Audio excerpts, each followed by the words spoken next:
Ok, bom, de novo faz um pouco tempo sem a última aula, mas vamos continuando. Na última aula, nós começamos a falar sobre funções holomorfas, agora realmente de várias variáveis. E nós vimos algumas propriedades básicas dessas funções. E então, aí vamos continuar com isso. Então, só para recapitular, ou para começar a página, essencialmente, que nós vimos é o seguinte, é que para U em Cn aberto, eu denoto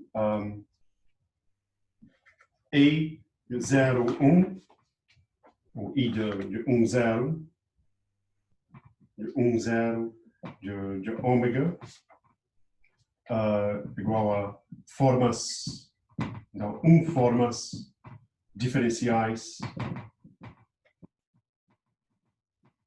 de tipo 1, 0, então alfa em 1, 0, se é somente se, alfa é uma soma igual a 1 até n de a I dz barra, não, dzi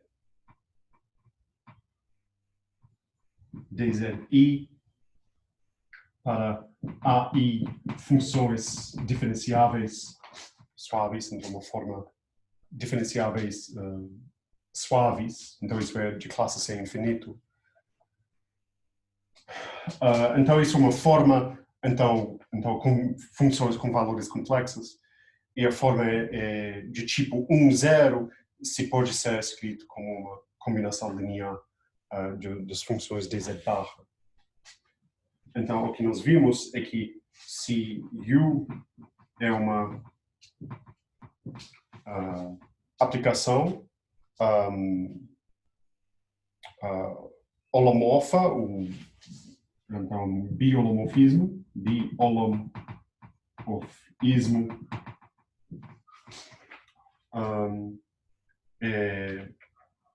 alfa é uma forma de tipo 1, 0 em ômega linha, então U estrela de alfa, então alfa puxado para trás, o pullback de alfa por U então isso implica que o pullback é uma forma de tipo 1, 0 agora em ômega. Então isso era no final das contas, a consequência de o que nós vimos na última aula. Então, o teorema, então,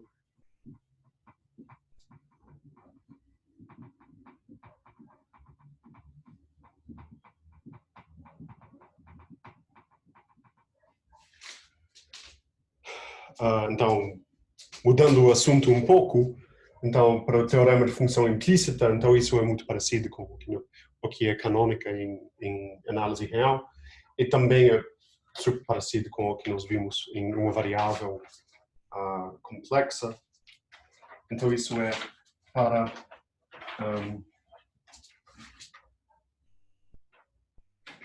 F1 de WZ até Fn de WZ, são funções holomorfas definidas em algum conjunto aberto. Exatamente o domínio não é importante, porque é somente uma expressão local, mas isso é onde WZ é igual a W1 até WM, e depois Z1 até Zn. Então, essas são funções agora de n mais m variáveis. Mas, então, as f e j definidas numa vizinhança de algum ponto z0, w0, z0. Então, se em C, n mais m, então se o determinante da matriz fi sobre dwj no ponto w0, z0 não é igual a zero,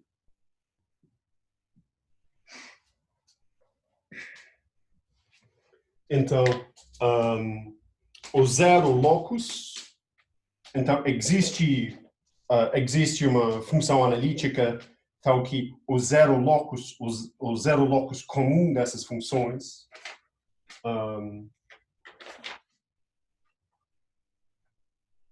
eu vou supor, então, que f e j em z0, w0 são iguais a zero. Tá? Então, supondo que a função é igual a zero naquele ponto.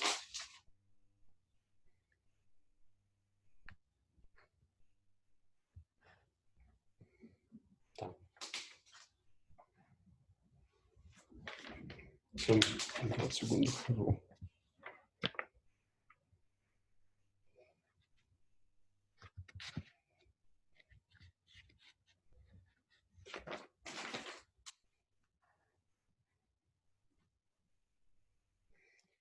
Também eu torto, mas sei lá.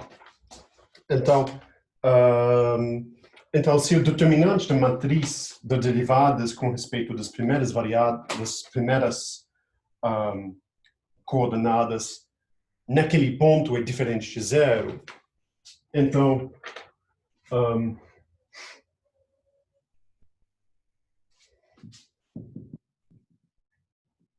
existe uma vizinhança ômega que contém o ponto z0, então ômega em Cn, é uma função z que manda ômega para Cm, tal que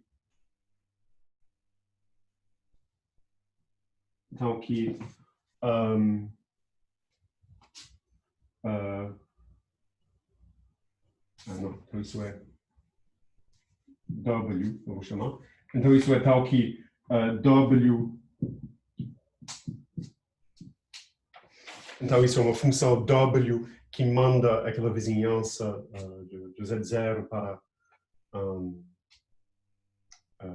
Então manda aquela vizinhança de Z0 para Cm de modo de ser W0 igual à imagem de Z0. Então, e tal que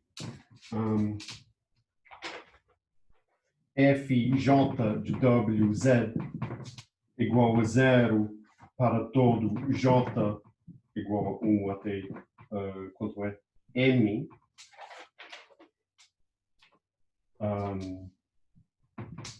para Wz dentro de alguma vizinhança em Cn mais 1, não, N mais M, uma vizinhança de W0, Z0, então isso acontece se é somente se essa primeira variável é igual à imagem. Então isso é se somente se W é igual a W de Z.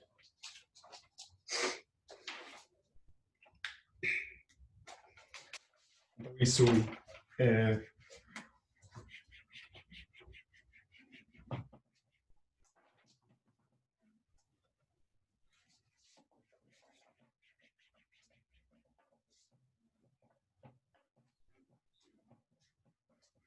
Então, isso é o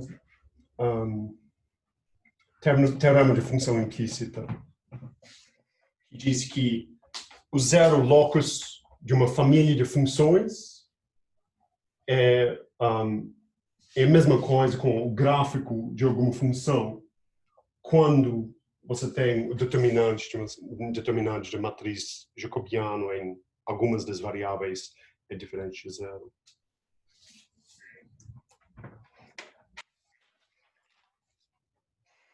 Então, isso quer dizer que então isso é a variável z, isso é a variável w, a hipótese é que a derivada então isso é como f1 até fm igual a zero, isso é o zero locus dessa família de funções, é a derivada subindo na direção w é não nula. Então, a derivada subindo nessa direção w é não nula. Então, localmente, tem z0 aqui, localmente, isso é... Então, o zero locus é o gráfico de uma função w igual a w de z, o gráfico de uma função com respeito a z. Então, a demonstração é omitida, então é igual a de uma variável.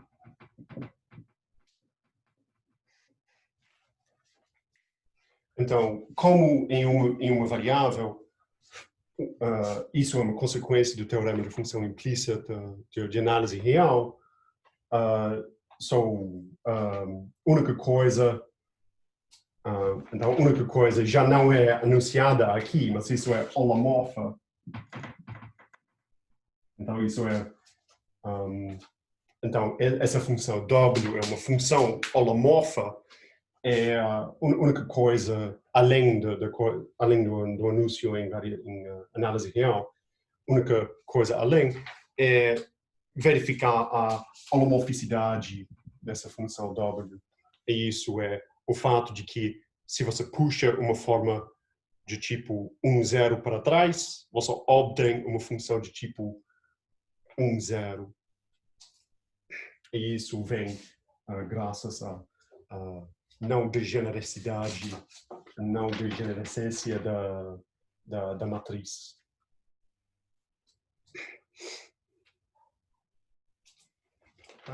Então agora eu vou falar mais sobre formas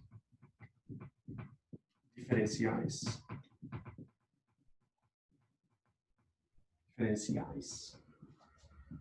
Em CN.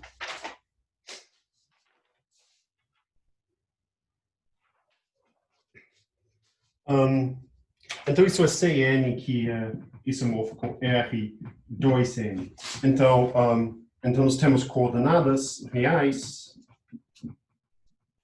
x, i, y, j. Para x, para i é j entre 1 e n. Então, uma forma... então, a forma de grau A em R2N é uma combinação linear de dxi1 vezes dxi2 até dx... então, isso vai ser de grau P. I1, I2 até IK vezes mesma coisa para os Y, DYJ1 até DYJL. Então eu tenho K dos X aparecendo aqui e L dos Y aparecendo aqui. Então, mas o grau total é igual a é igual a P, então isso vai dizer que K mais L é igual a P. Então, P aqui. Então, mas também, trocando a ordem, eu posso garantir que I1 é menor que I2, é menor que IK, isso é menor ou igual a N, é maior ou igual a 1.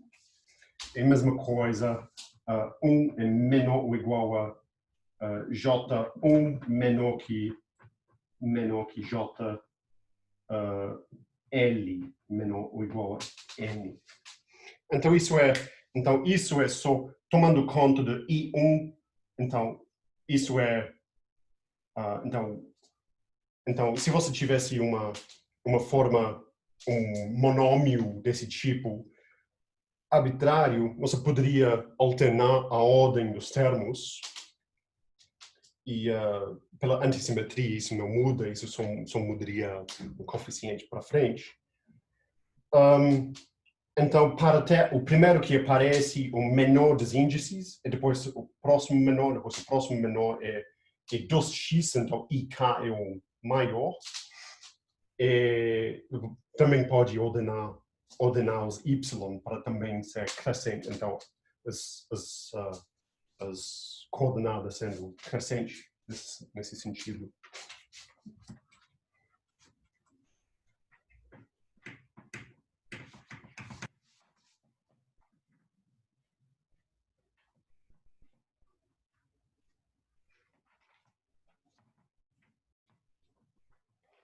Então, só que dxi1, só que cada um desses dx é cada um desses dy, podemos escrever em termos de, então nós podemos escrever em termos das coordenadas z, j. Então, zi é igual a x i mais o raiz quadrada de menos 1 vezes yi, para não confundir i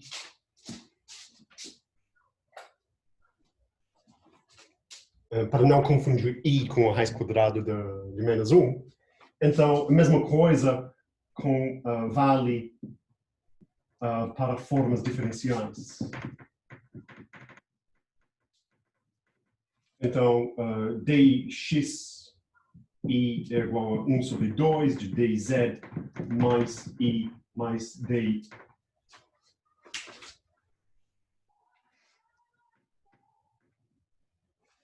Zi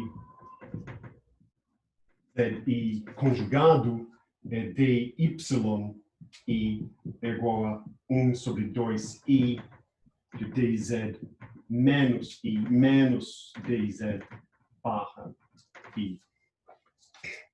Então essa expressão nós podemos colocar nessa expressão de formas.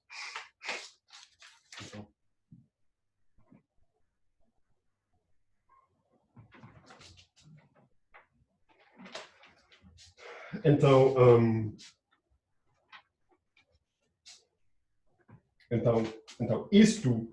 coisa pode ser escrito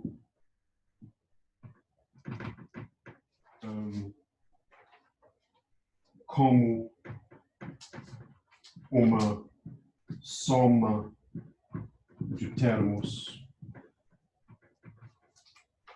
dz i1 vezes dz ik vezes dz j1 até dz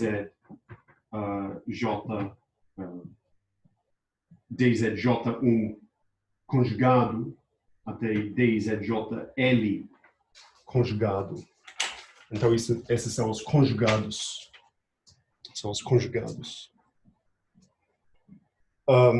Então, o k aqui e o k ali não vai ser igual, porque vai ter dzi1 e também dzi1 barra.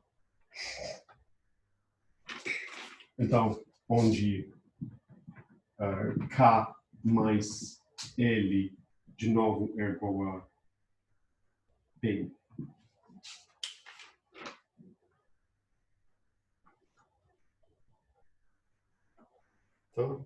Então, isso é a estrutura para formas diferenciais. Isso é a estrutura de formas diferenciais que é mais bem é mais compatível com a estrutura complexa, com a análise complexa que nós temos.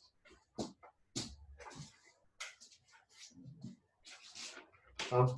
Então, uma forma,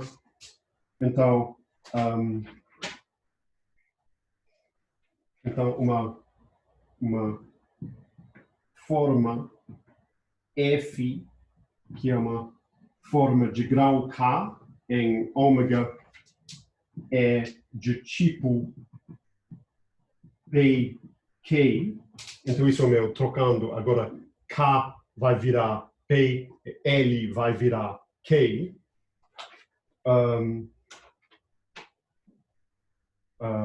Para P mais K igual a K, se pode ser escrita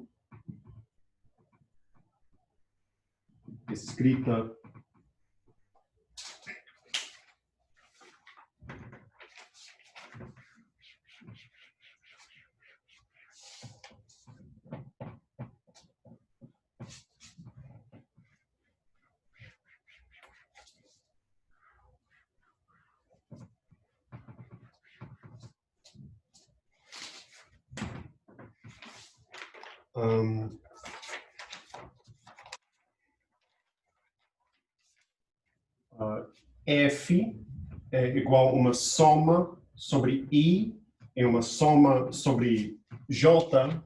Então, isso é I é de comprimento igual a P, e isso é J de comprimento igual a K. De F I J vezes dz I1 até dz IP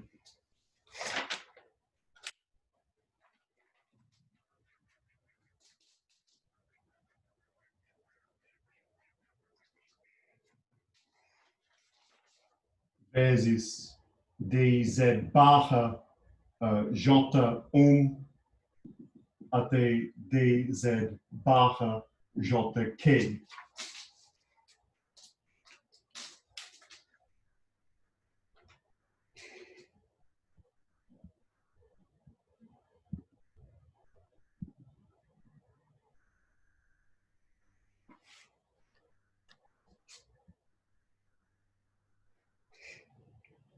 Tá?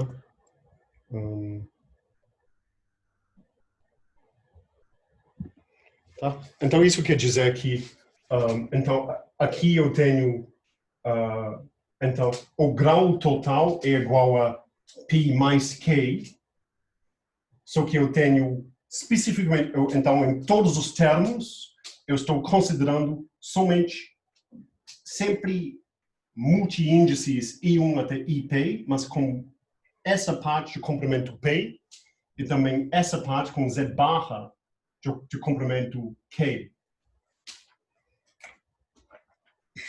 Então, isso é onde I é igual a I1 até IP, J é igual a J1 até JK.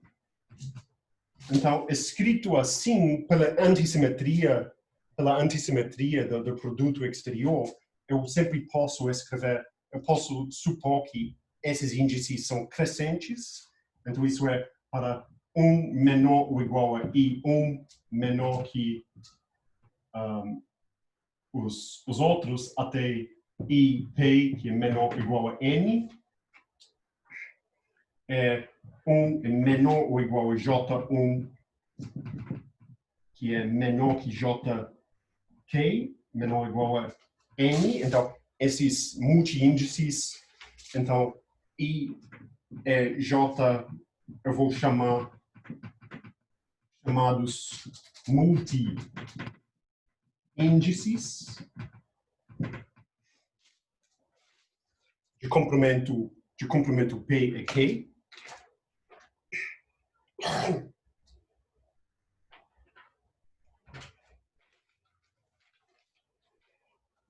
E voltando para aquele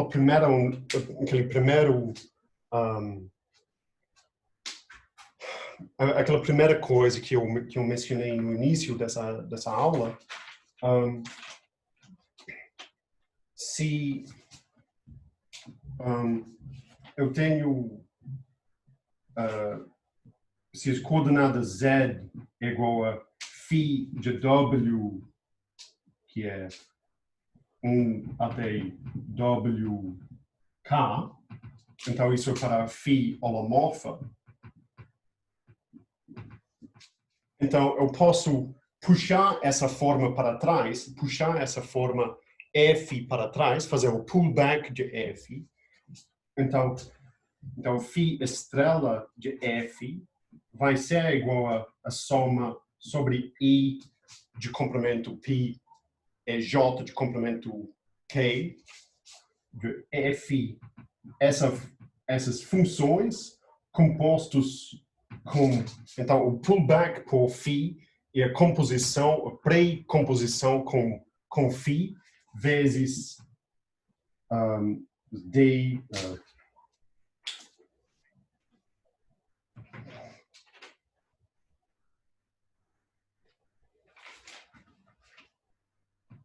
então, φ estrela dos d z.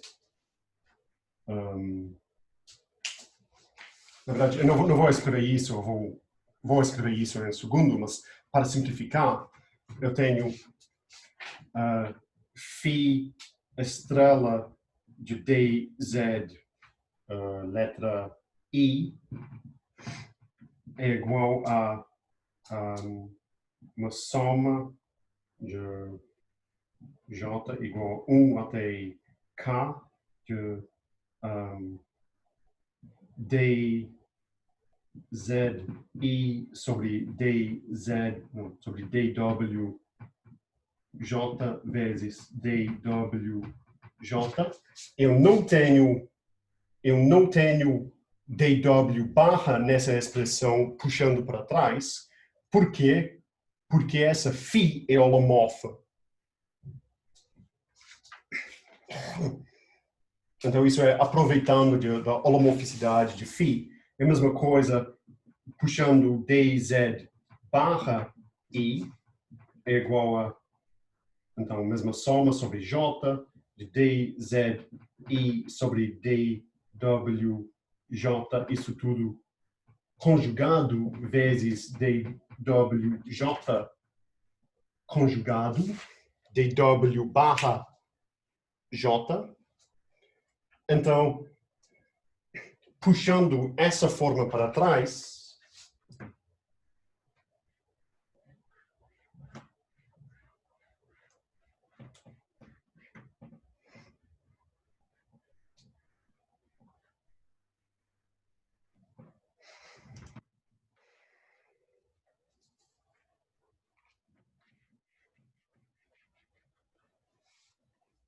então logo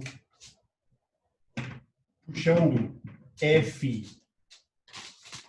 F para trás por esse φ, isso vai ser igual a uma soma sobre I sobre J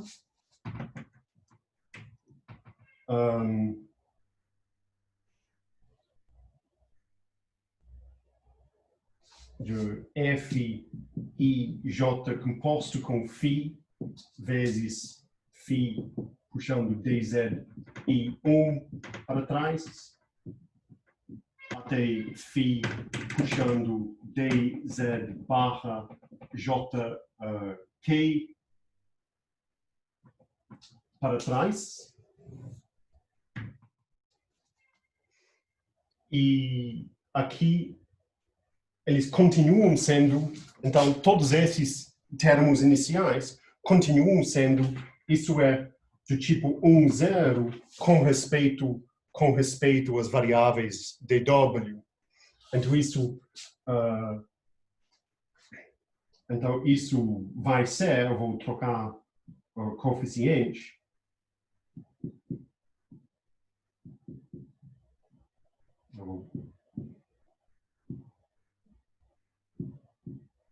Vou trocar os números, os nomes de índices, mas dw e 1 linha até dw barra de i.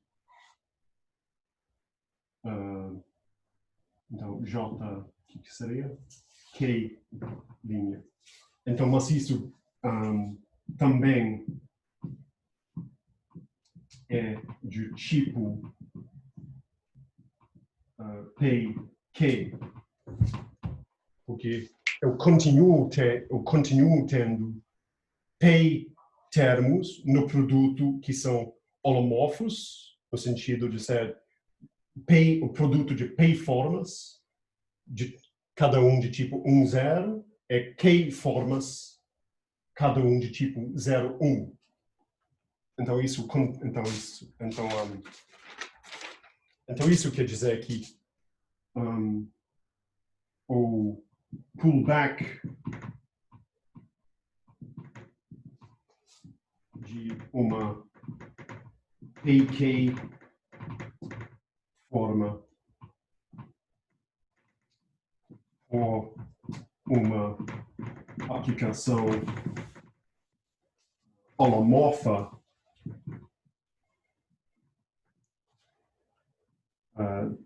também é uma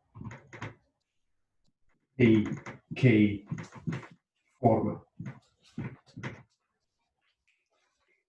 Uma forma de grau PK.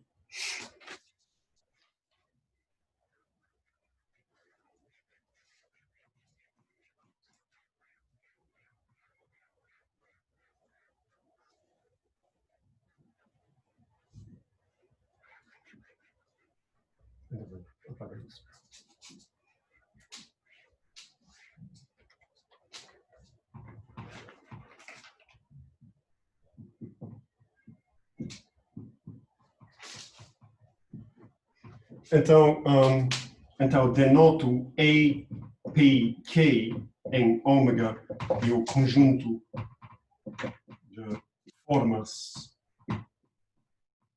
tipo PK então formas suaves de tipo PK em ômega.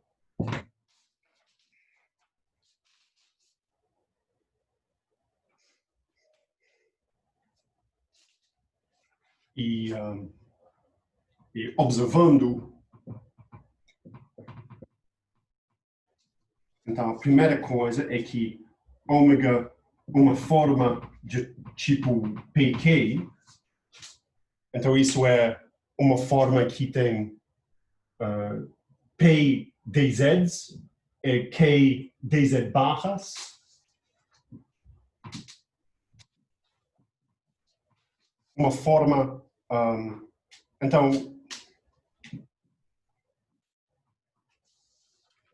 um elemento disso seria uma forma de grau P mais K, que é escrita em termos de P termos holomorfos e K termos anti-holomorfos.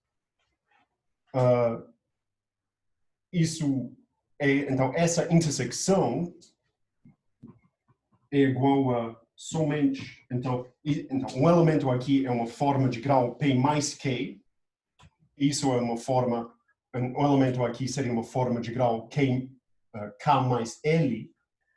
Então supondo, se P mais K é igual a K mais L, mesmo a intersecção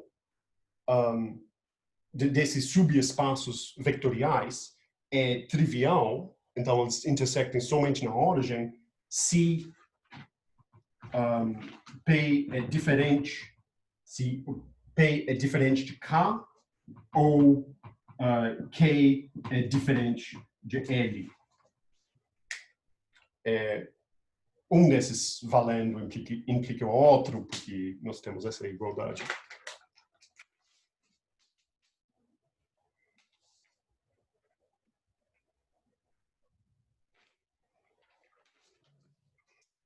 Tinha 1.2, mas não lembro o que era.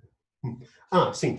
Então, isso é a segunda coisa, é que uma forma de grau P mais K,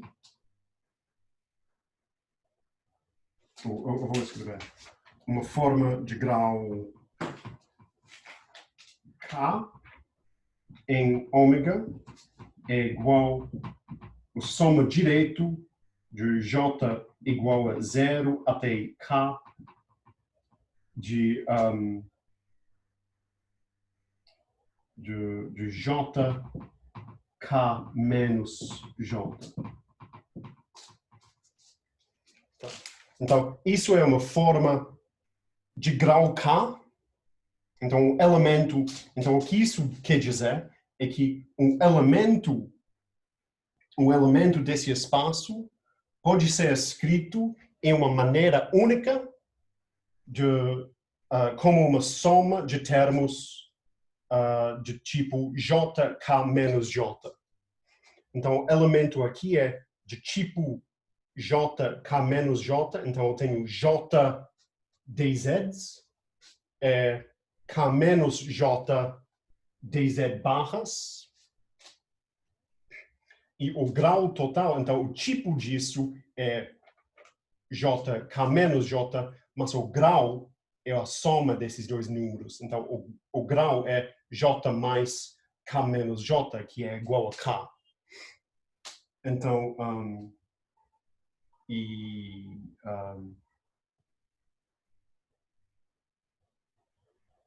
se isso não é completamente claro, então escreve um elemento arbitrário, então escreve um elemento arbitrário aqui primeiro em termos da base dx e dyj, e cada um dos dx é uma expressão em z de z barra, e cada um dos dy é uma expressão em d de z de dz barra. E se você tivesse um papel muito grande, então poderia escrever em termos do escrever nessa soma. Então, primeiro, um elemento aqui pode ser escrito como uma soma, e por causa disso, a maneira de escrever é única.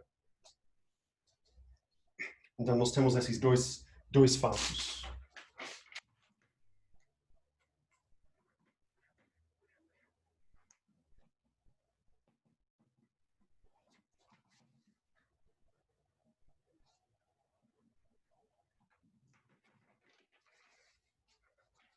Não sei, então não tenho isso escrito, mas é como um exemplo em C2 igual a R4, a gente tem x1, x2, y1, y2. Né? Então, dx1 vezes dx2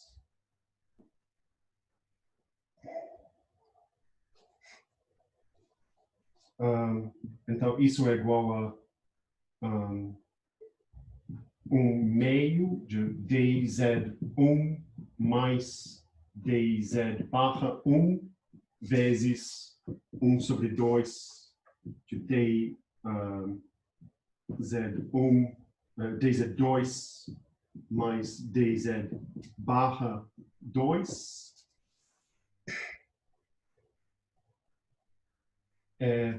então, isso é igual a 1 sobre 4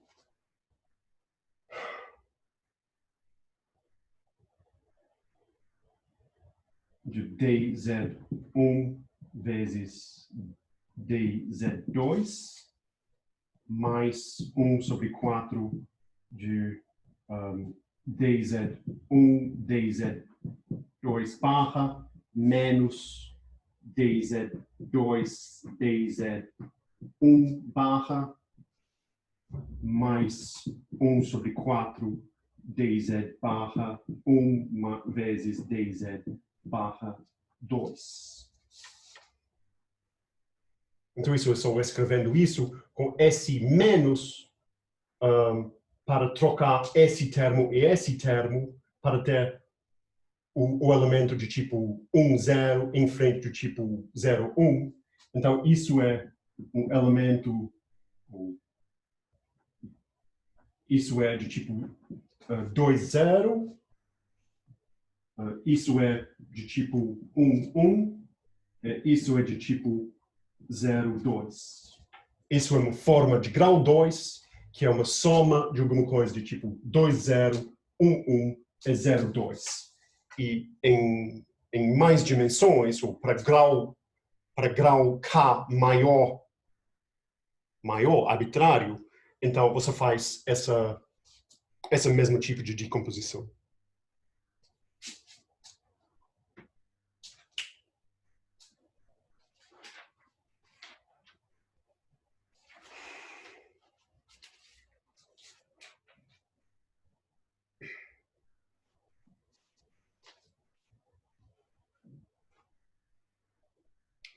Então, o que faz a derivada exterior? Então, D manda formas de grau K para formas de grau K mais 1 em ômega.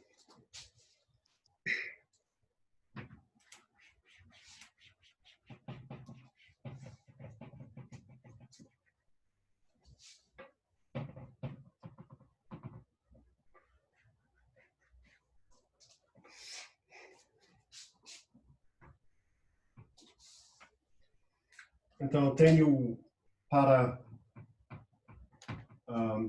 F igual a uma soma de I de complemento K, de complemento P, J de complemento K.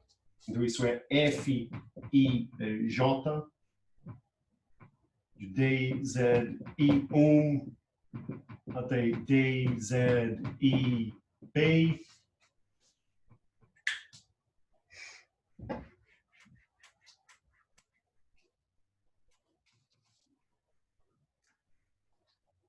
Vezes D, Z, barra, I, J. Então, isso é para F, I, J, uma função suave em ômega, uma função com valores complexos.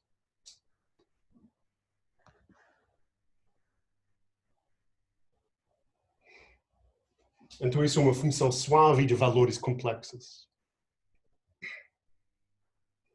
Então, nós temos a derivada de dzi, isso é igual a 0. A derivada exterior desse aqui é igual a 0.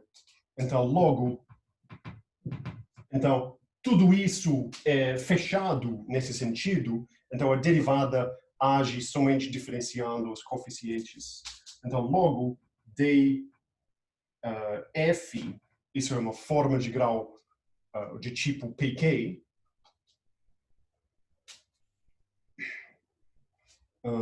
Então, isso é um elemento de pk em ômega. Né? Então, isso é igual a soma de I e J, soma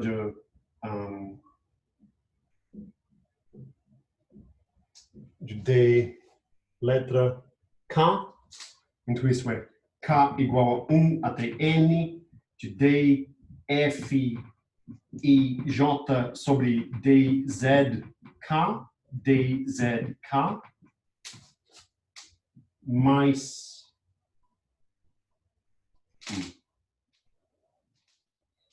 DFIJ sobre DZ barra K, DZ barra K,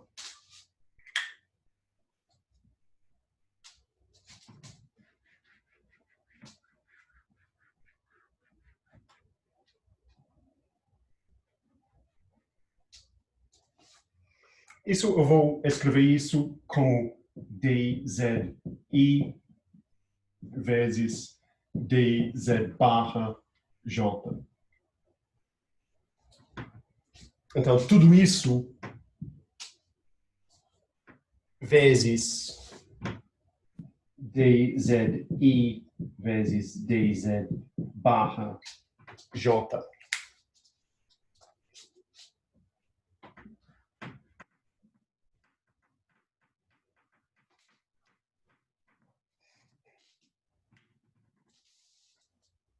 Então, eu tenho dzk vezes dzi, eu tenho p direções holomorfas aqui, é uma direção, então, eu tenho p direções holomorfas aqui, é uma direção holomorfa aqui, é sempre, para esse termo multiplicando, eu tenho 1 aqui, p aqui, k direções anti-holomorfas.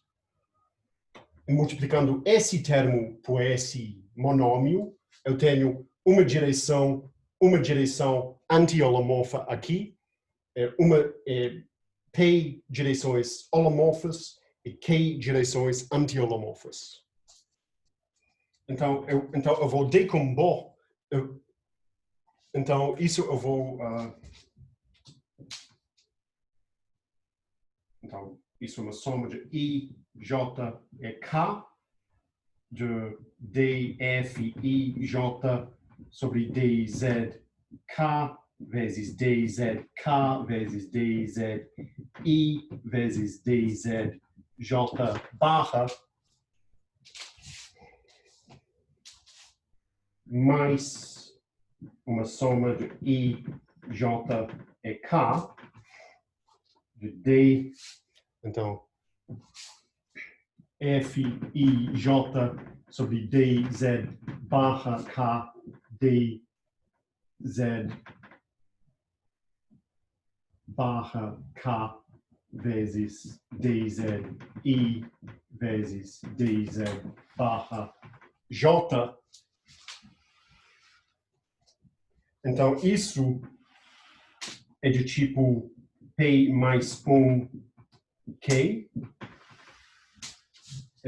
Isso é de tipo P, K mais 1.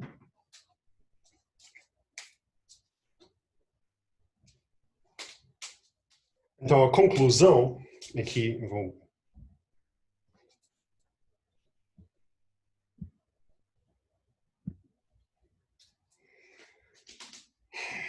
então, a conclusão é que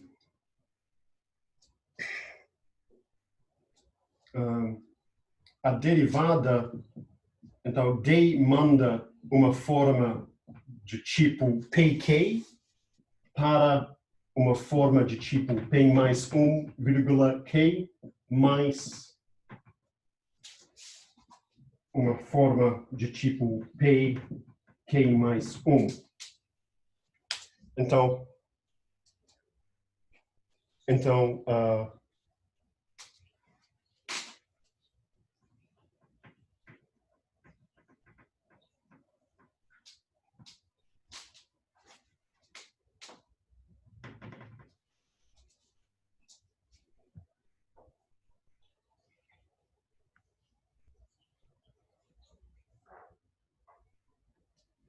tá? Então, isso pega uma forma arbitrária de tipo de bigrau ou de tipo PK e a derivada exterior aumenta. Então, o primeiro grau aumenta por 1 e o segundo fica igual, ou o primeiro fica igual e o segundo aumenta por 1. Então, eu denoto a projeção sobre essa parte por alguma coisa e a projeção sobre essa parte por alguma coisa.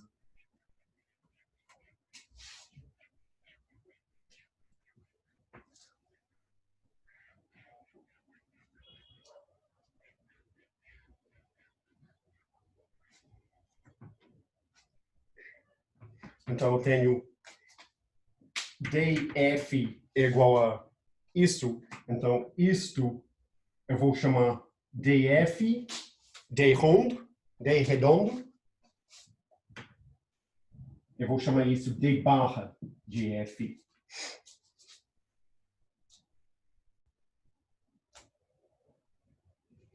Então, nós temos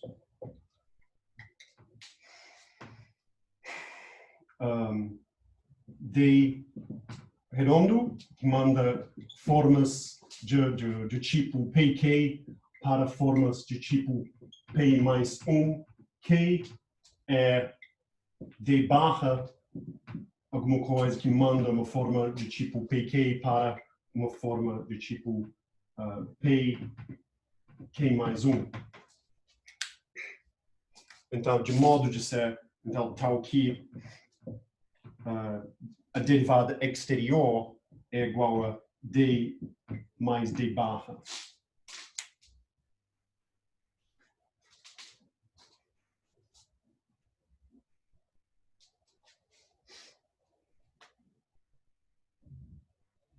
E, obviamente, é muito mais elegante, muito mais compacto escrever d-barra ao invés dessa bagunça.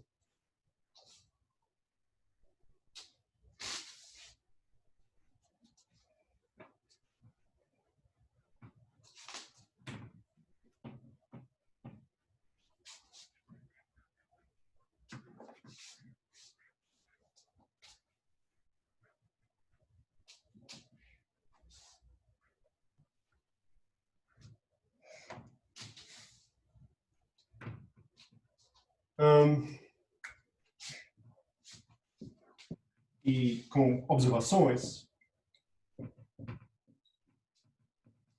então a derivada exterior quadrado é igual a 0. Então isso é sempre igual a 0. O que, então, a derivada exterior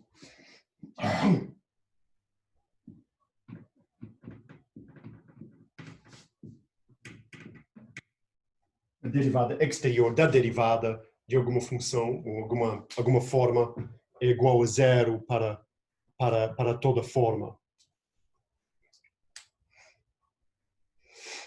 Então isso quer dizer que d de df mais d-barra f, então 0 é igual a isso, é igual a d, então isso é d mais d-barra aqui, então isso é d quadrado de f mais d-barra de f mais d-barra df mais d-barra quadrado de f. Só que se f é uma forma de π-grau pk, então isto é de tipo p mais 2k, isso todo é igual a p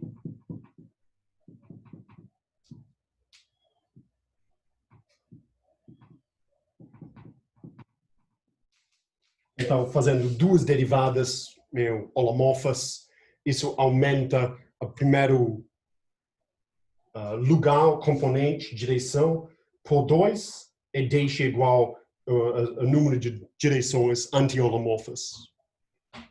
Fazendo d-barra ou d-barra d de f, isso aumenta primeiro lugar por 1 e segundo lugar por 1. E fazendo d-barra quadrado, isso aumenta segundo lugar por 2. Mas o espaço E, P mais 2K é E. Então, os três espaços associados a essas expressões intersectam somente na origem. Então, isso tudo igual a 0 implica que essas três expressões são iguais a 0. Então, isso implica que d quadrado é igual a 0, d-barra é igual a menos d-barra d, e d-barra quadrado é igual a 0. Então, como operadores, na mesma maneira que... Então, isso é na mesma maneira que d quadrado é igual a 0.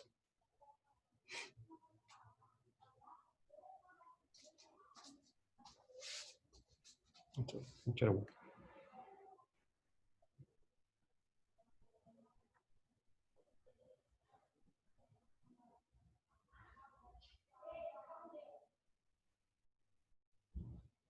é também mais ou menos igual. Talvez isso mesmo.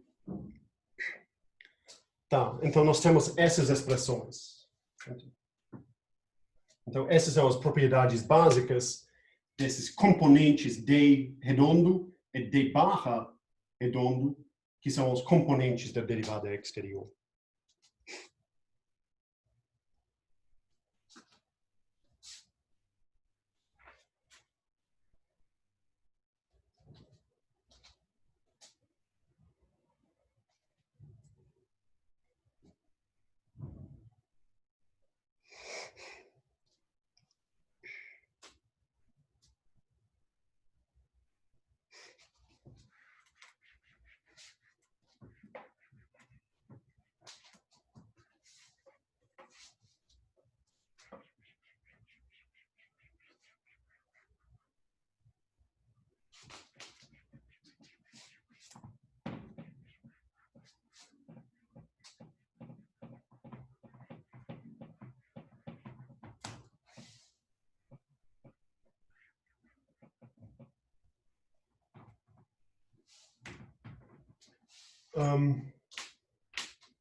Só espera um segundo, eu vou fazer pause para trocar o cartucho da caneta.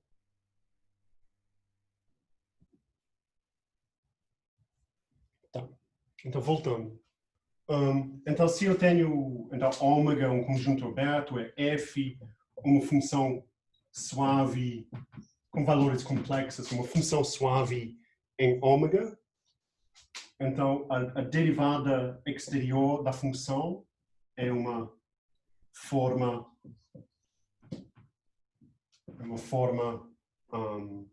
de grau 1 em ômega, que eu posso, e isso eu posso escrever como formas de tipo 0, 1, é formas de tipo 1, 0, é 0, 1. Então, isso é, então, df é igual a d redondo f mais d barra f. Então, isso é para uma função. Antes, f era uma forma. Mas agora, isso é para df igual a uma soma de k, de df sobre dzk, dzk. Isso é uma forma de tipo 1, 0. É d barra de f é a mesma soma de f sobre dz barra k, dz barra k. Mas observando, isso é df, isso é... Não, já escrevi. Então, observando que f é holomorfa, se é somente se df sobre dz barra de k é igual a 0 para todo k, e esses são os coeficientes de d barra. Então, isso é se é somente se d barra de f é igual a 0. Então, nós temos... Então, temos d barra que manda funções para formas de tipo 0, 1, é o núcleo de d barra é igual a funções holomorfas.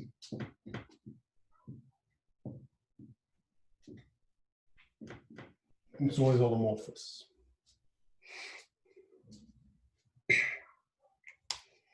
Então, por isso, então isso simplifica várias coisas. Isso simplifica algebricamente. Então, nós temos, então, d-barra é igual a 0, então isso, você pode introduzir a álgebra homológica de complexos em que composições de aplicações, mapas consecutivos, então a composição é sempre igual a 0. Isso é o que nós temos com esse operador d-barra. Mas, ao mesmo tempo, esse fato é uma interpretação meio analítica do operador d-barra. Então, isso motiva, então, por isso, d-barra é mais interessante.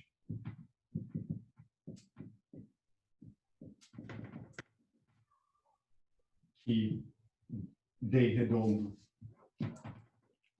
Isso significa mais interessante, não faz muito sentido, mas a gente vai ter muito interesse nesse operador d-barra, essencialmente pela relação que ele tem com funções holomorfas.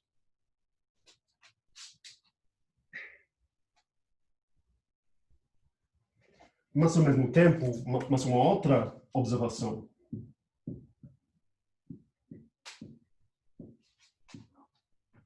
Então, nós lembramos Mittag-Leffler.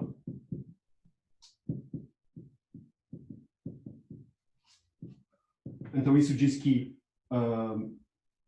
para toda função g em c infinito de ômega, existe f, uma função em c infinito, tal que então isso é para ômega em c. Então, para ômega em c, então isso é para a dimensão n igual a 1, para toda função suave definida nesse conjunto aberto, existe uma outra função suave no conjunto aberto, tal que df sobre dz barra é igual a g.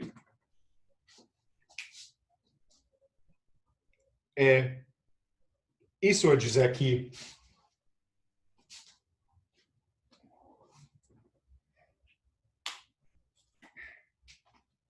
então isso é dizer que interpretação em termos de formas é que para alfa em uma forma de tipo 0, 1, alfa uma forma de tipo 1, 0, 1,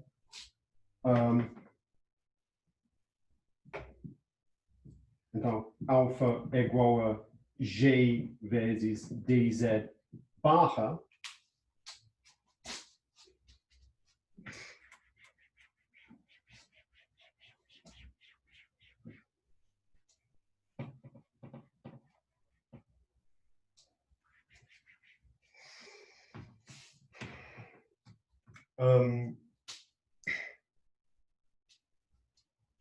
então Mittag-Leffler diz que alfa é igual a df sobre dz barra vezes dz barra, mas isso é igual a d barra de f. Então Mittag-Leffler diz que existe alguma função que satisfaz isto. Então isso é dizer que a imagem de d barra é igual a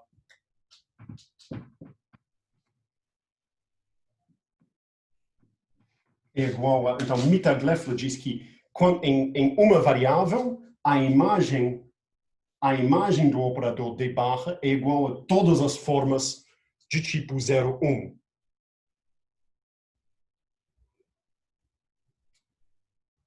Né? Mas isso não vale necessariamente em várias variáveis. Então,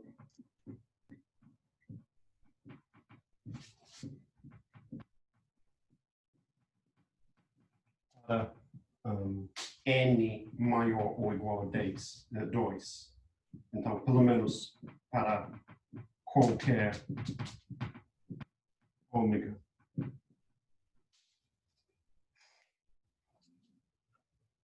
Mas mesmo assim a gente tem, então isso nunca é o caso. Essencialmente porque se alfa é igual a d-barra de f, então necessariamente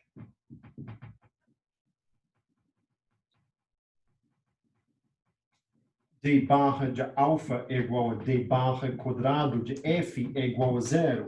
Então necessariamente,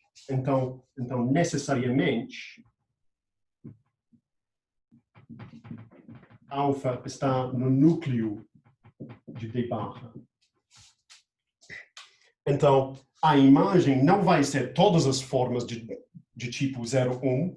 O máximo que nós podemos pedir é que a imagem seja o núcleo do próximo. Então, isso é o núcleo de d-barra que manda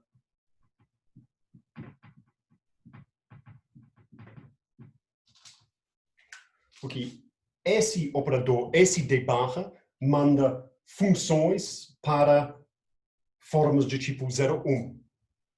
Esse próximo d-barra manda formas de tipo 0, 1 para formas de tipo 0, 2.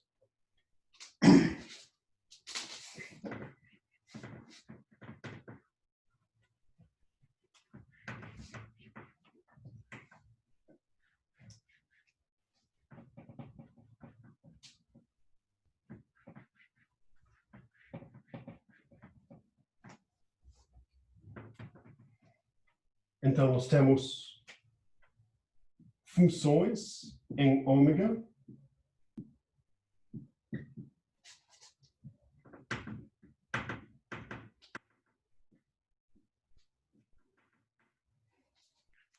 Então, nós temos funções suaves definidas em ômega, formas em ômega de tipo 0, 1 e formas em ômega de tipo 0, 2.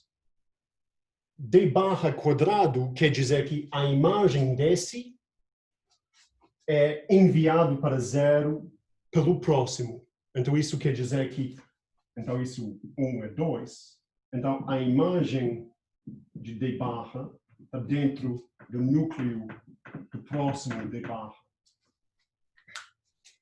Então, para ter um teorema parecido com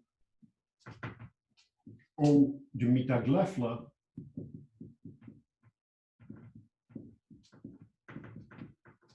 seria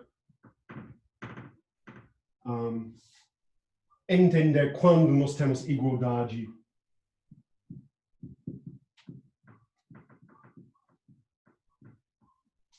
nós temos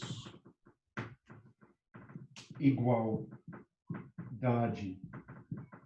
aqui.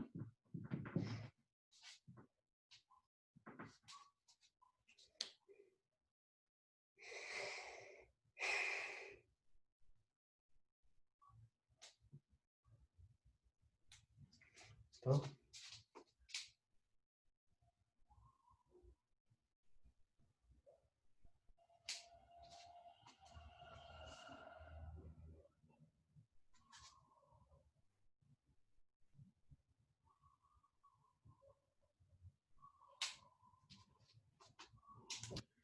Então, mas isso é mais aonde estamos indo.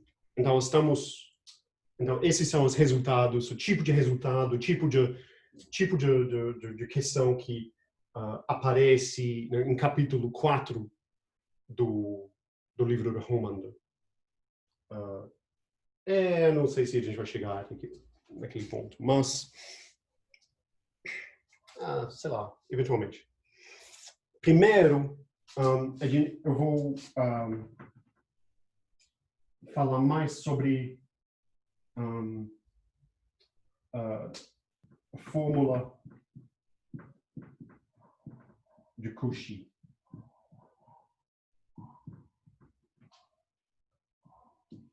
Então, a fórmula de integral de Cauchy.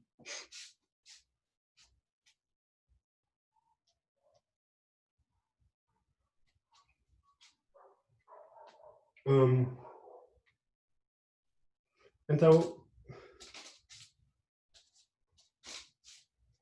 lembrando, eu não mencionei isso, mas lembrando de análise complexa,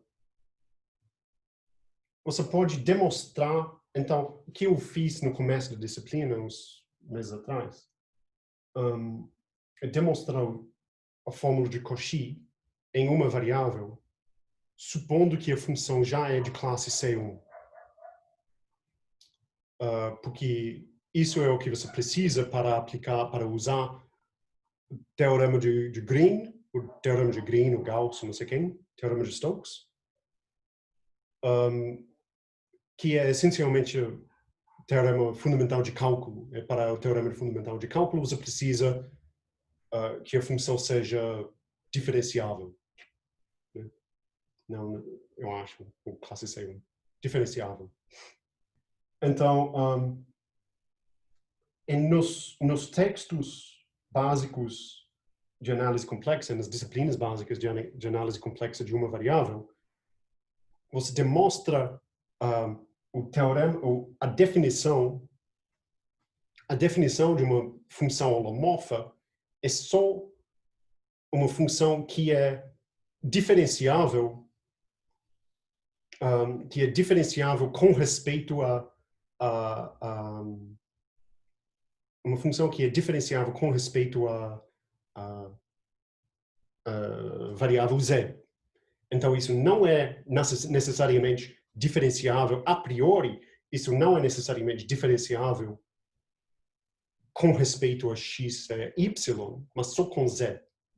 E depois você mostra um monte de teoremas para mostrar, então, o teorema de Gauss, etc., para mostrar que isso implica que a função é de classe C1, portanto, suave, analítica. Então,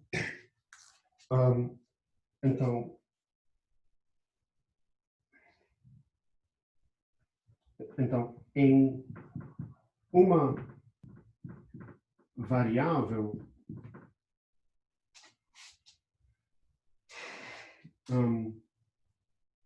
a fórmula de integral de Cauchy é mostrada supondo que a função f é contínua, é pouco mais. O pouco mais é que a função é diferenciável com respeito a aquela derivada. Então, o que a gente vai, então, o ponto final dessa próxima discussão de uma aula, não sei, vai ser quanto que a gente pode supor, qual fraco que a gente pode considerar sobre a regularidade de uma função holomorfa, sobre uma função para obter analiticidade, etc. E isso é o resultado de um teorema de Hartogs que a gente vai ver.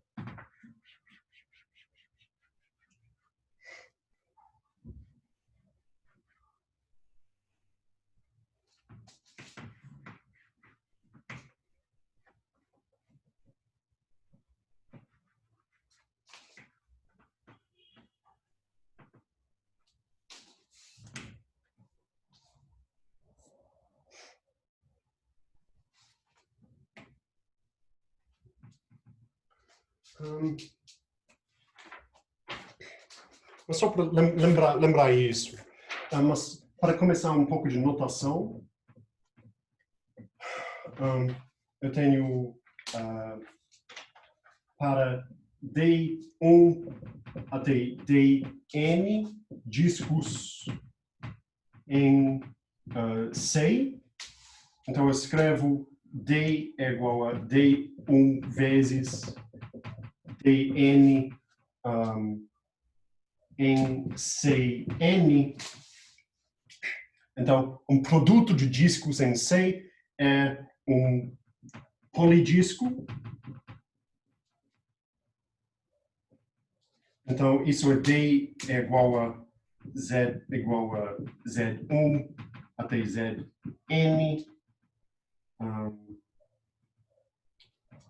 1 até N.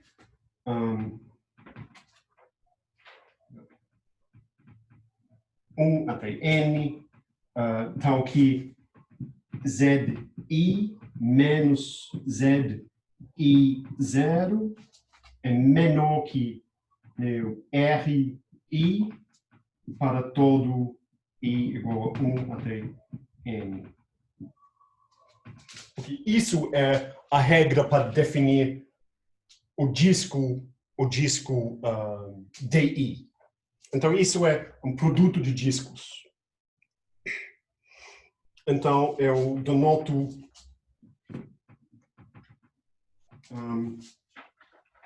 o produto dos bordos.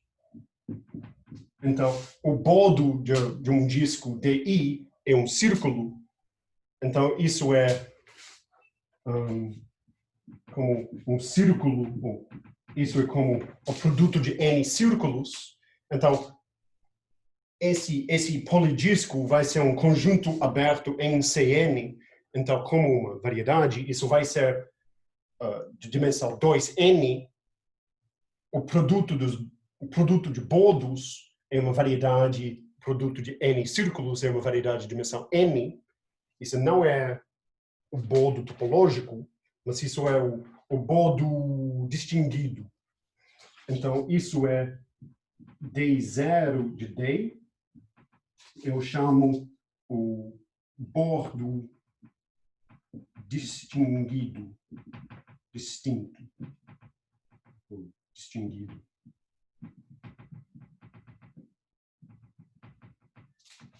Então, na minha língua materna, isso é o distinguished boundary. Distinguished boundary.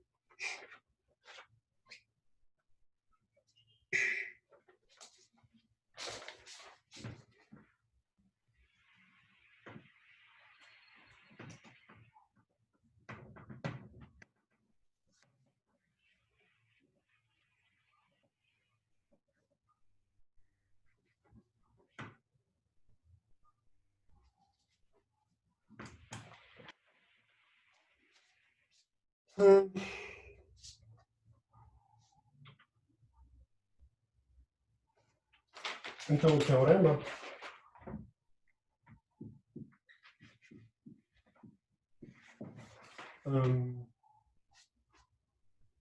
para D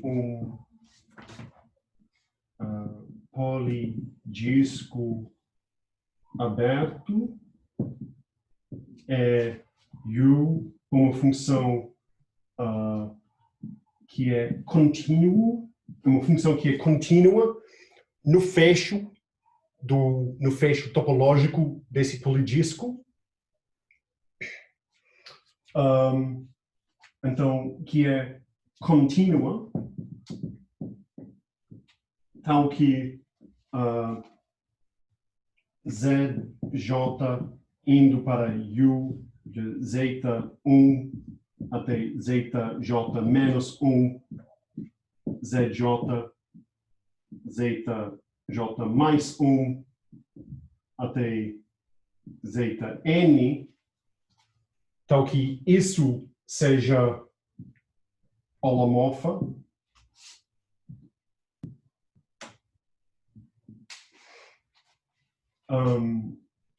Quando os ZJs, os ZIs são fixados para todo j igual a 1 até n. Então, isso é segurando fixo as outras variáveis. Se naquela direção eu sempre tenho uma função holomorfa, se eu sempre tenho uma função holomorfa, então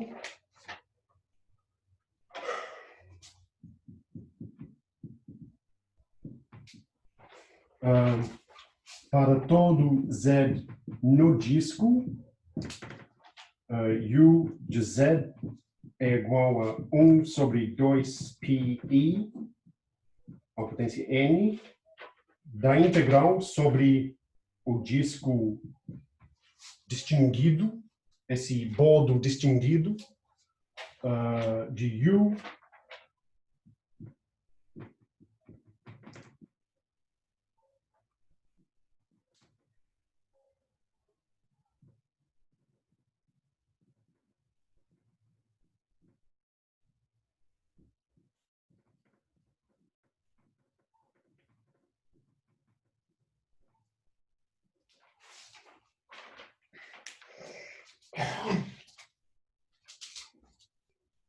Tá, então eu tenho uma integral, então eu tenho uma integral sobre, então integrando sobre o produto de círculos, então isso é integrando sobre esse produto de círculos, integrando, então, zeta1 até zn, então esses tomam valores nos círculos, e o z aqui aparece no mesmo lugar que aparece no teorema de integral de Cauchy em uma variável. Então isso é uma integral n vezes integral. Mas a coisa importante para lembrar, então, só quando eu estava preparando as próximas coisas depois disso, esse fato de supor que a função é contínua, então isso é mais forte do que somente contínua quando você segura as outras variáveis. Se você segura as outras variáveis fixas e varia só uma variável por vez, então isso não implica necessariamente que a sua função é contínua. Mas agora eu estou supondo que a função seja contínua.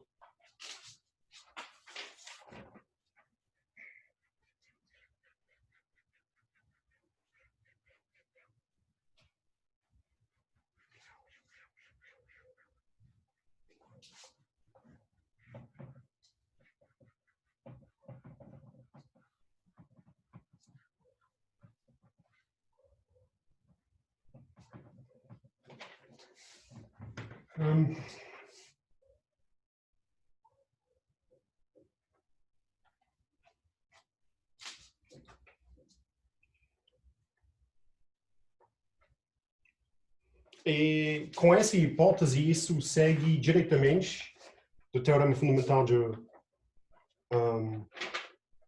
teorema de integral de Cauchy em uma variável.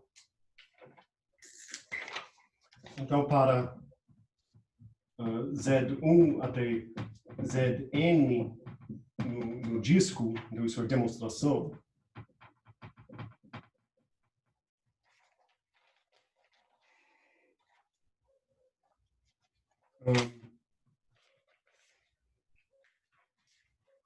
então, isso não é demonstração ainda.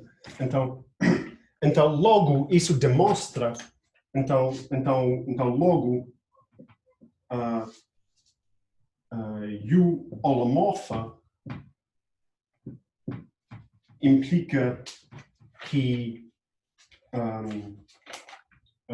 U é, então em ômega, em alguma ômega, implica que U é suave naquela ômega. Então, essencialmente porque com nossa definição, que é de classe C1, uma função é holomorfa se, então, e, portanto, analítica.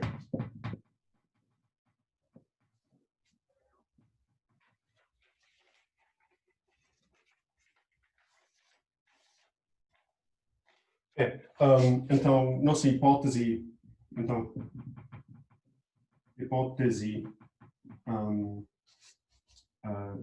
aqui, U é holomorfa se U é de classe C em ômega, se U é de classe C1 em ômega, é du sobre dz barra j é igual a 0 para todo j.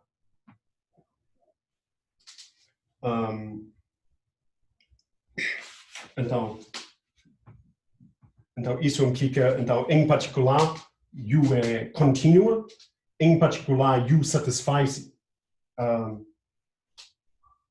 então, em particular, U satisfaz essa fórmula.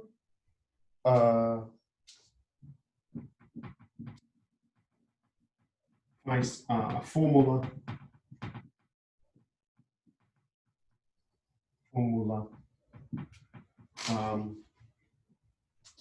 que varia holomorficamente em ZI com integrando U de Z1 até Zn contínua é limitada.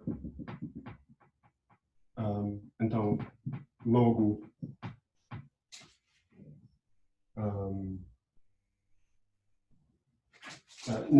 que não varia holomorficamente, mas suavemente, que varia suavemente.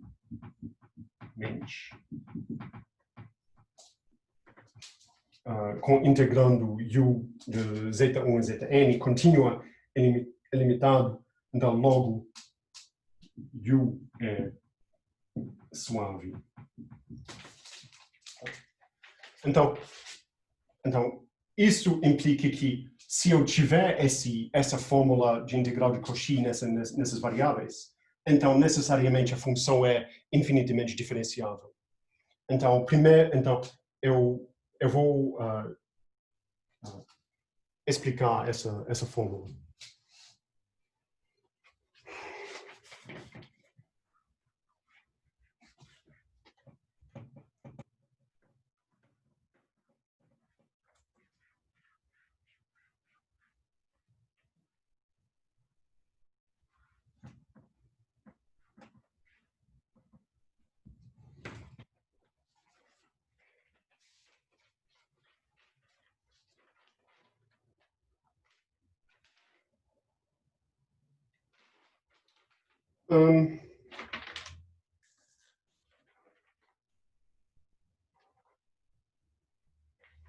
Então,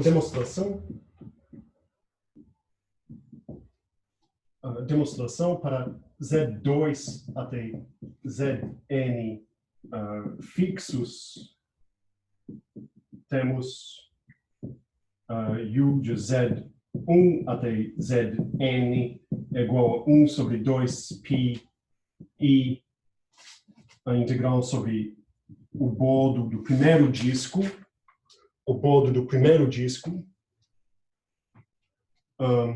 de U de Z1, Z2 até Zn sobre Z1 menos Z1, integrando com respeito a Z1.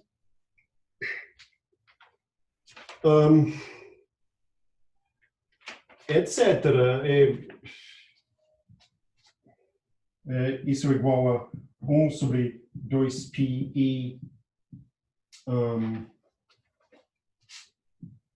de D, então de 1 sobre Z1 menos Z1 vezes a integral de U de Z1 Z2, Z3 até Zn. Então isso é D2, isso é Z2 menos Z2, dZ2. Então, integrando com respeito de Z1. Só que isso é uma integral que varia continuamente, supondo que a função seja contínua. Isso é uma integral que varia continuamente em ZI, nos zetas e nos zs. Quando z está no interior do domínio do polidisco e zeta está no bordo do polidisco, isso dá uma distância entre Z1 e Z1 e Z1 e Z2 e Z2. Então, essas são integrais, integrais contínuas, integrais de funções contínuas. Então, trocando a ordem de integração, etc.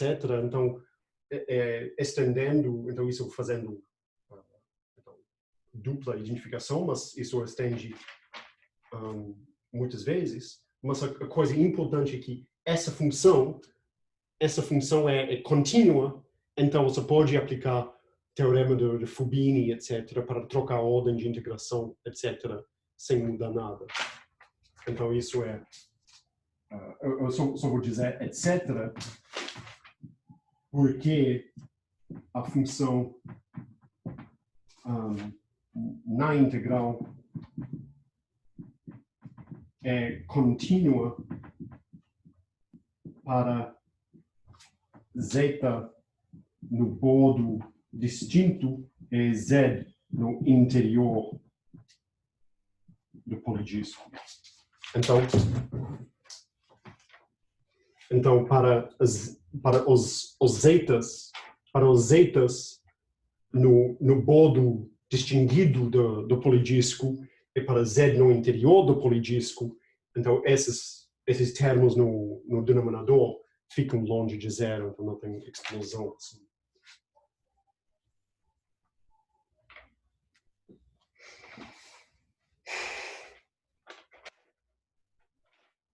E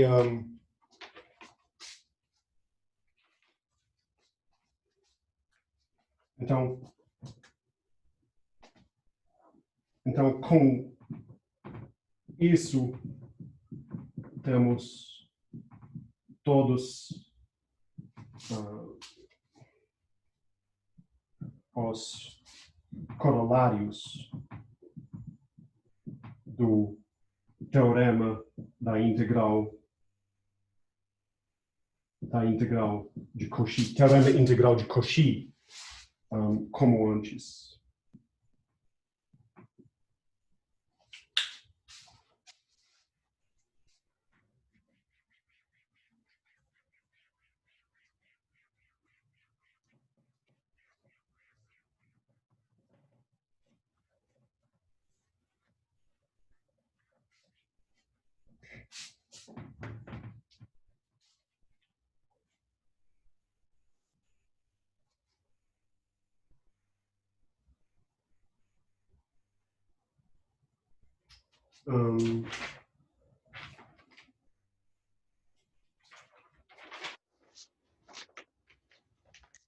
Então, eu vou escrever alguns corolários que são, basicamente, então, cuja demonstração depende somente do teorema fundamental de cálculo, teorema de integral de Cauchy.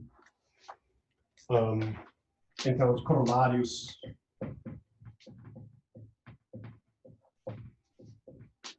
aqui, ômega em Cn aberto, U uma função analítica, holomorfa implica que U é de classe C infinito. Então, isso é o argumento que eu acabei de dar.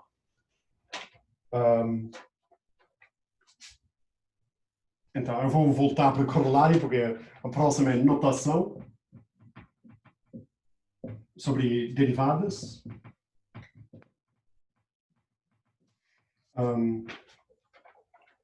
Para se U é uma função analítica em ômega,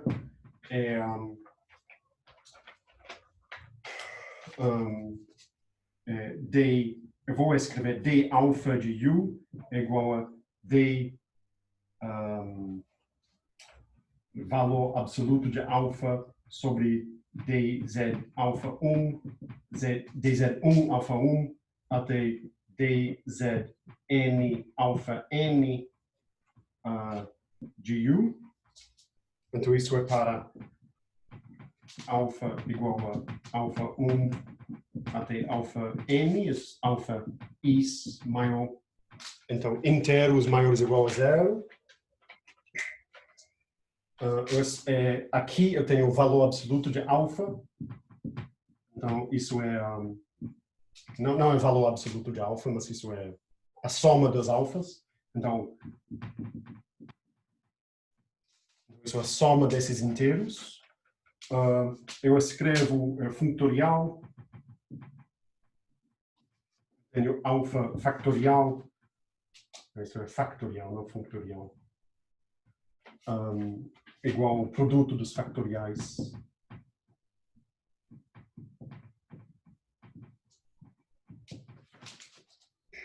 Então, isso é o produto desses termos. Então, um teorema, que é um corolário, mas é um pouco mais importante, então eu vou chamar de teorema, para cada k em ômega, ômega em ômega, uma vizinhança de k.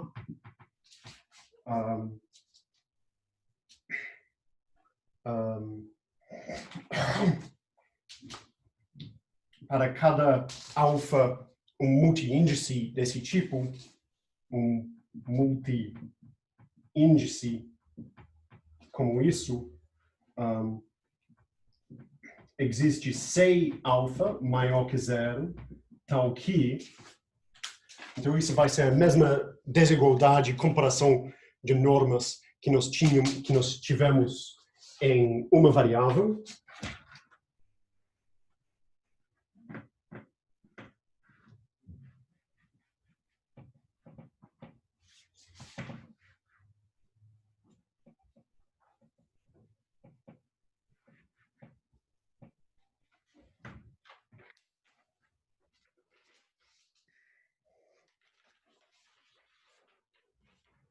Existe um C alfa tal que a norma de alguma função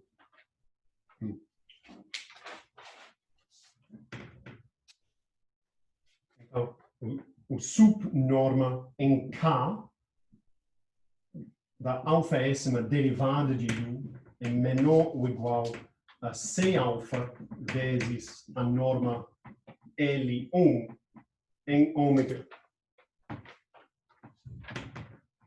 Então, isso é a norma L1 nessa vizinhança de K. C alfa, e isso é o supremo da alfaésima derivada, dessa alfaésima derivada, o supremo sobre esse conjunto compacto. Então, isso é para cada K compacto.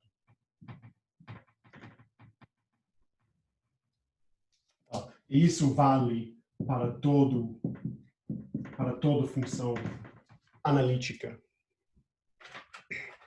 em ômega.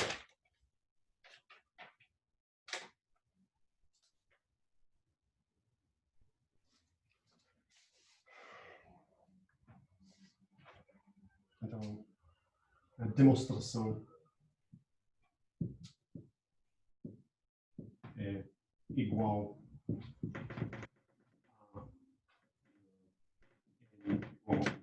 Então, a demonstração disso depende somente do teorema de integral de Cauchy.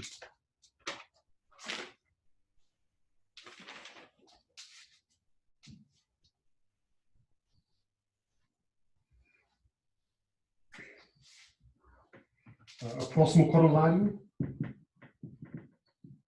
eu vou chamar corolário 2.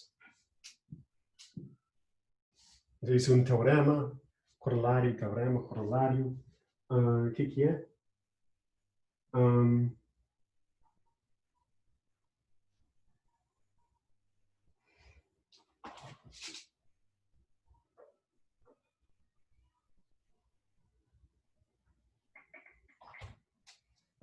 Que se UK uma sequência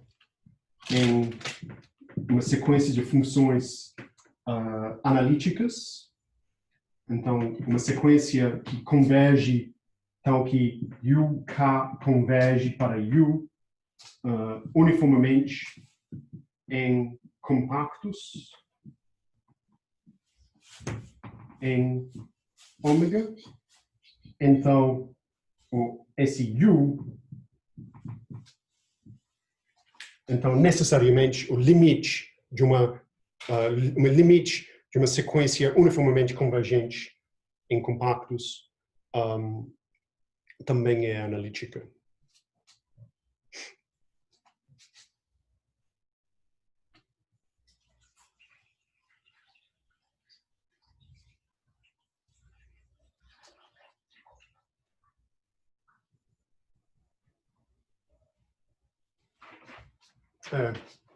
Então,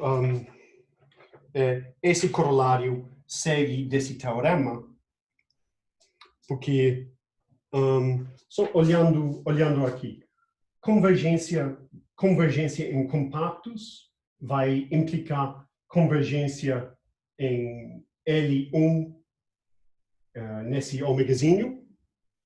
Isso implica que a primeira derivada para alfa qualquer multiíndice de complemento igual a 1, isso implica que todas as derivadas convergem uniformemente em compactos. As derivadas, a derivada dz' já são identicamente nulas, então convergem. Então, isso implica que então, o teorema anterior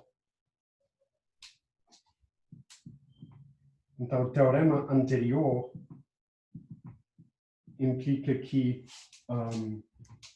o limite U é de classe C1 em ômega, é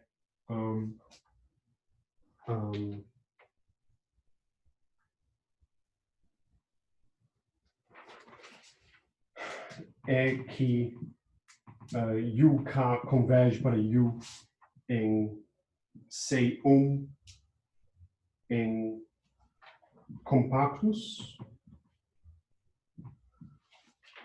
E depois, você só pode, então, com isso, você pode trocar o limite e a derivada. E isso implica que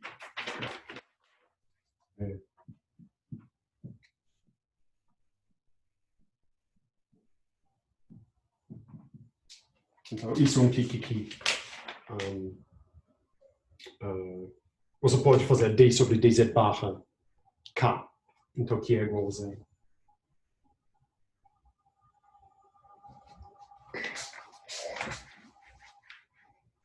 O que é isso?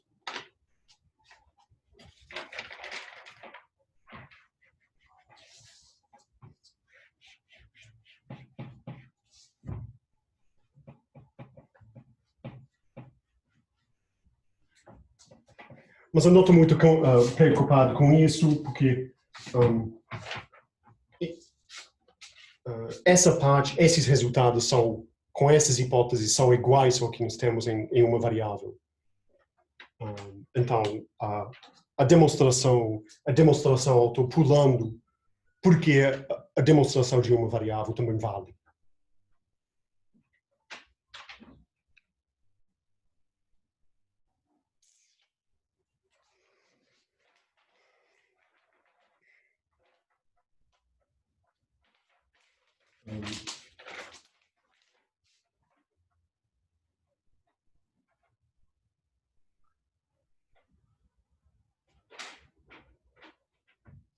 Tá.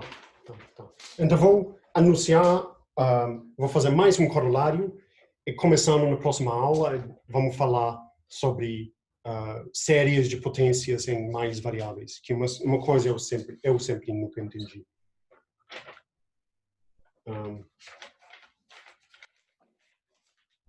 Então, o próximo corolário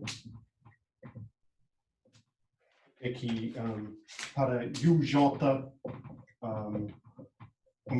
então, funções, uma sequência de funções. Então, isso é uma sequência de funções analíticas em ômega, tal que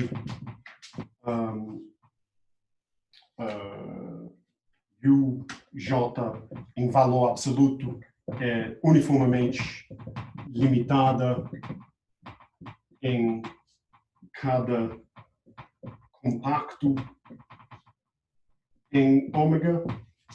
Então, existe uma subsequência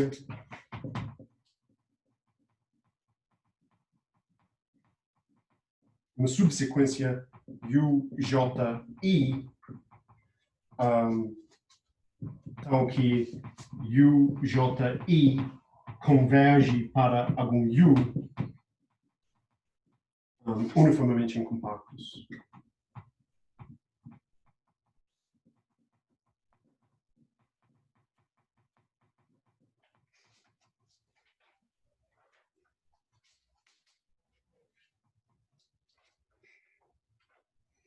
Então, a demonstração que eu faço rapidamente, é que UJ é menor ou igual a CK em K.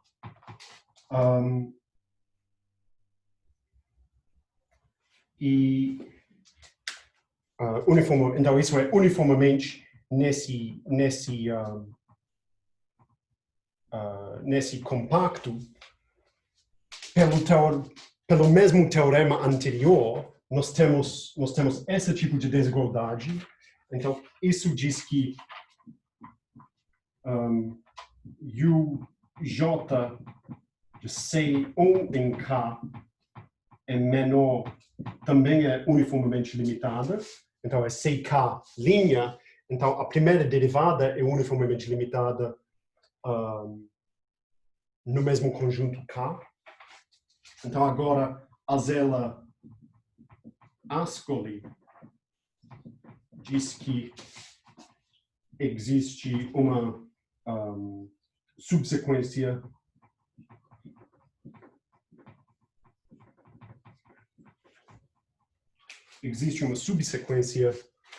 que é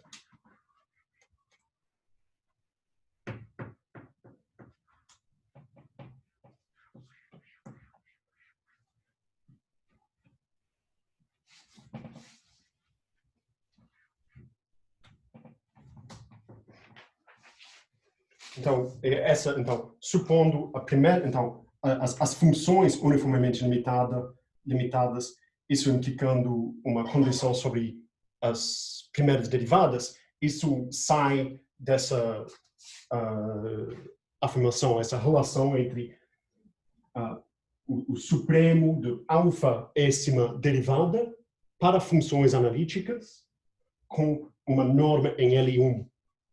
E isso, então, nós aproveitamos disso aqui. Então, existe uma subsequência UJI convergente uniformemente em K, mas K é arbitrário, então, por um argumento, o que eu escrevo? Diagonal.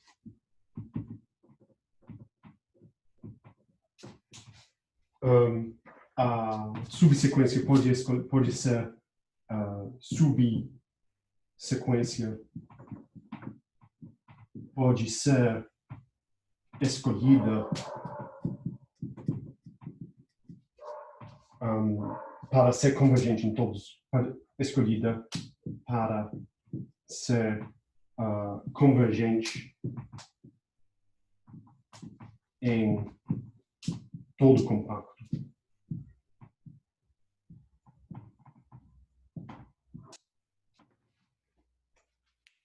Então, isso é uma demonstração super rápida, mas é o mesmo argumento que nós tínhamos em uma variável.